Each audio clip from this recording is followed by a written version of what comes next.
ফেব্রুয়ারি মাস প্রেমের মাস। আমজনতা থেকে সেলিব্রিটি সবাই উদযাপন করেন প্রেমের মাস। ভ্যালেন্টাইন্স ডেকে অনেকেই জীবনের বিশেষ পর্ব শুরু করার জন্য বেছে নেন। সাধারণ মানুষ হোক বা সেলিব্রিটি, এই বছরের ফেব্রুয়ারি মাসের ভ্যালেন্টাইন্স ডেতেই গাঁটছড়া বেঁধেছিলেন রণজয় বিষ্ণু এবং শ্যামপ্তি মুদলি। সাবেকি বাঙালি রীতি মেনে দুই পরিবার যৌথভাবে বিয়ের আয়োজন করেছিলেন। বিয়ের ভেন্যু থেকে মেনু সবেতেই ছিল সাবেকি বাঙালিয়ানার ছোঁয়া। বিয়ের পর দুজনেই নিজেদের কেরিয়ারে ব্যস্ত। বড় পর্দায় অভিনয় করেছেন শ্যামপ্তি মুদলি, রণজয় অভিনয় করেছেন স্টার জলসার প্রতিজ্ঞাতে। চর্চা, অভিকা এবং রণজয়ের ঘনিষ্ঠতার জন্যই নাকি সংসার ভাঙছে রণজয় শ্যামপ্তি। তাদের ঘনিষ্ঠ সূত্র মারফত জানা যাচ্ছে বেশ অনেকদিন ধরেই অশান্তি হচ্ছে তাদের মধ্যে। শ্যামপ্তির একটি ফ্ল্যাট আছে, গাড়িটাও নিজের নামে করে নিতে চেয়েছিলেন। বিয়েতে প্রাপ্ত অর্থ নিয়েই সমস্যার সূত্রপাত। বিয়ের জন্য বেশিরভাগ টাকাই শ্যামপ্তির পরিবার থেকে খরচ করা হয়েছিল। এখন পারিবারিক নিয়ম দেখিয়ে তা নিয়েও জটিলতা তৈরি হচ্ছে। স্ত্রীর বড় পর্দায় কাজ করাও মেনে নিতে পারছেন না রণজয়। প্রতিদিনের অশান্তি, অশালীন কথাবার্তা তাদের সম্পর্কে দূরত্ব এনেছে।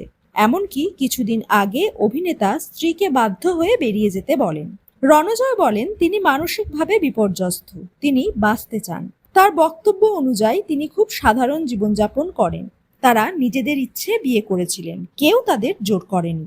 তাদের সমস্যা তারা নিজেরাই মিটিয়ে নেবেন। কোনো বড় সিদ্ধান্ত নিলে সেটা তারা দুজনেই জানাবে। ব্যক্তিগত জীবন নিয়ে কাটাছেঁড়া না করার অনুরোধ জানিয়েছেন রণজয়। তিনি বলেন, একজন মহিলা সম্বন্ধে কিছু বলার আগে ভেবেচিন্তে কথা বলা উচিত। তারা দুজনেই অনেক ভালো সময় কাটিয়েছেন।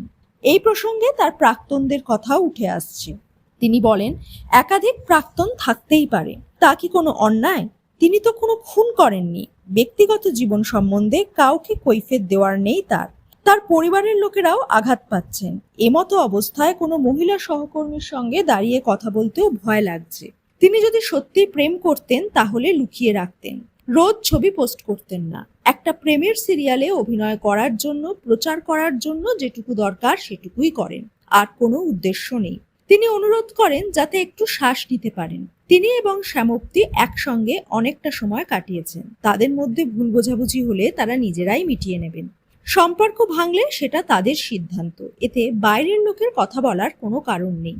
সূত্রের দাবি এটা তাদের সম্পর্ক ভাঙারই ইঙ্গিত। ভবিষ্যতে এই টানাপোড়েন কোন দিকে মোড় নেয় সেটাই দেখার।